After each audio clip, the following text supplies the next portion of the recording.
আসসালামু আলাইকুম। আমি সার্ভেয়ার মোহাম্মদ মাসুম। আমি আজকে আপনাদের যে বিষয়টা দেখাবো সেটা খুবই গুরুত্বপূর্ণ। সেটা হচ্ছে যে প্রচলিত ভুল পদ্ধতি আমাদের এখানে প্রচলিত আছে, অর্থাৎ চলমান।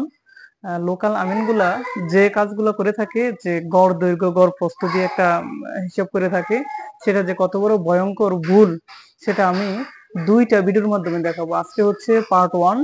তো দেখেন, আমি এখানে ২টা চতুর্ভুজ আঁকলাম, যে ২টা হচ্ছে নিয়মিত চতুর্ভুজ। নিয়মিত অর্থাৎ এর যে বৈশিষ্ট্যগুলো আছে, এটা কোনো না কোনো কি বলে জ্যামিতির ভিতরে পড়ে। অর্থাৎ এর যে বৈশিষ্ট্যগুলো আছে, দেখেন, বিপরীত বাহু সমান এবং কোণগুলো সমকোণ। প্রত্যেকটা কোণ সমকোণ, এখানে 90 ডিগ্রি, এখানে 90 ডিগ্রি, এখানে 90 90, মানে তাহলে এটা আয়তক্ষেত্র। আর এটাও হচ্ছে বিপরীত বাহুগুলো সমান এবং বিপরীত কোণগুলো সমান, তার এটা হচ্ছে সামান্তরিক। এটাও একটা সামান্তরিক, কিন্তু এটা একটা সামান্তরিক। তো দেখা যাইতেছে এই ২টা নিয়মিত চতুর্ভুজ, অর্থাৎ এদের নিজস্ব কিন্তু সূত্র আছে। যারা গণিতবিদ ছিল তারা চাইলেই কিন্তু আপনাদের মতো, যারা ভুল পদ্ধতিতে প্রচলিত রেখেছেন, আপনাদের মতো ওনারাও করতে পারতো যে না, এটা শুধুমাত্র দৈর্ঘ্য গুণ প্রস্থ দিয়ে আমরা করে নিই, এটাও দৈর্ঘ্য গুণ প্রস্থ দিয়েও কিন্তু করে নিতে পারতো। কিন্তু এরও কিন্তু নিজস্ব একটা সূত্র আছে। দেখেন, এর বিপরীত বাহুগুলো সমান, এরপরেও এর নিজস্ব কোনো সূত্র আছে। আর আপনারা অনিয়মিত চতুর্ভুজ, যেটা কোনো চতুর্ভুজের বা কোনো জ্যামিতির কোনো বৈশিষ্ট্যের ভিতরেই পড়ে না, সেটাও আপনারা আয়তক্ষেত্র রূপে আপনারা রেজাল্ট দিতেছেন। তো এবার দেখেন, আমি এটার কি যে ভুল সেটা আমি দেখাই। দেখেন, এই যে আয়তক্ষেত্রের সূত্রটা হচ্ছে, যেহেতু এটা বিপরীত বাহুগুলো সমান, তাহলে আমরা লিখতে পারি এবি সাইন থিটা। থিটা হচ্ছে একটা কোণের পরিমাণ। তাহলে দেখেন, এ আমরা ধরে নিলাম 400 ফিট, গুণ বি ধরে নিলাম 200। অর্থাৎ আপনারা চাইলে এটাকে এ, এটাকেও বি ধরতে পারেন, এজন্য আমি ধরে নিলাম বলতেছি। আর এখানে হচ্ছে সাইন 90 ডিগ্রি, কারণ এই কোণের পরিমাণ হচ্ছে 90 ডিগ্রি, এজন্য এটা 90 ডিগ্রি।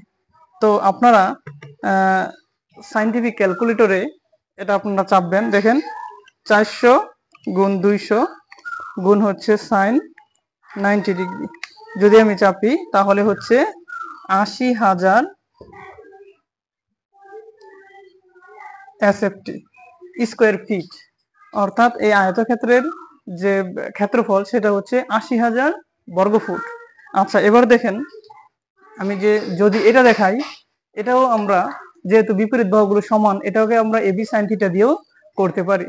তাহলে এবি সাইন থিটা, এবার মান বসাই। এর মান আমরা 400 নিলাম, 400 ফিট, গুণ বি হচ্ছে 200 ফিট, আর সাইন থিটা হচ্ছে আপনার সাইন 75, যেহেতু এটা 75 ডিগ্রি। হ্যাঁ, এর বিপরীত যে কোনো একটা কোণ নিলেও হয়ে যায়।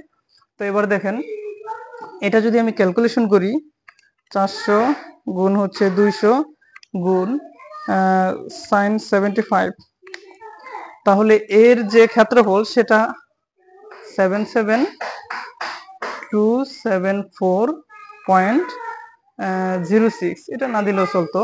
তাহলে দেখেন, এর ক্ষেত্রফল আর এর ক্ষেত্রফলটা দেখেন। এখন দুইটা ক্ষেত্রফলের আমি যদি পার্থক্যটা একবার দেখি, এখানে দেখেন, আমরা যদি ডিফারেন্সটা একটু দেখি, যেহেতু জায়গা শর্ট, আমি এখানে ক্যালকুলেটরে চেপে দেখি যে 80,000 বিয়োগ হচ্ছে 77274.06, এর পার্থক্য হয় আপনার ডিফারেন্স হচ্ছে 272593 বর্গফুট। তাহলে দেখেন, 27,2725 বর্গফুট।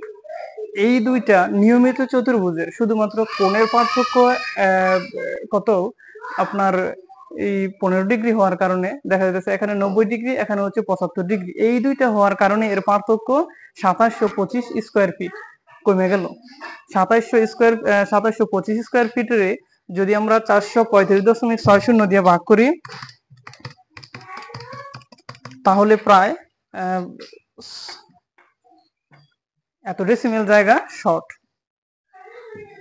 এখন দেখেন এটাও একটা নিয়মিত চতুর্ভুজ, এটাও একটা নিয়মিত চতুর্ভুজ, শুধুমাত্র কোণের পার্থক্যের কারণে এখানে 6% উপরে পার্থক্য হয়ে গেছে, অর্থাৎ এর চেয়ে এখানে 6% জমি কম। কিন্তু আপনারা যারা এই প্রচলিত ভুল পদ্ধতিটা প্রয়োগ করেন, ওনারা কি করেন, এই পদ্ধতিটাকেও ঠিক এইভাবে রেজাল্ট দিয়ে দেন, তাহলে কিন্তু এখানে 6% জমি এখানে বেড়ে যায়। এটা হচ্ছে নিয়মিত চতুর্ভুজের ক্ষেত্রে। কিন্তু অনিয়মিত চতুর্ভুজ তো কোনো সূত্রের বা কোনো বৈশিষ্ট্যের ভিতরেই পড়ে না, সেটা যে কত বড় ভয়ঙ্কর সেটা আমরা আগামীকালকে বা আগামী ভিডিওতে আমরা দেখাবো ইনশাআল্লাহ। ধন্যবাদ। আসসালামু আলাইকুম।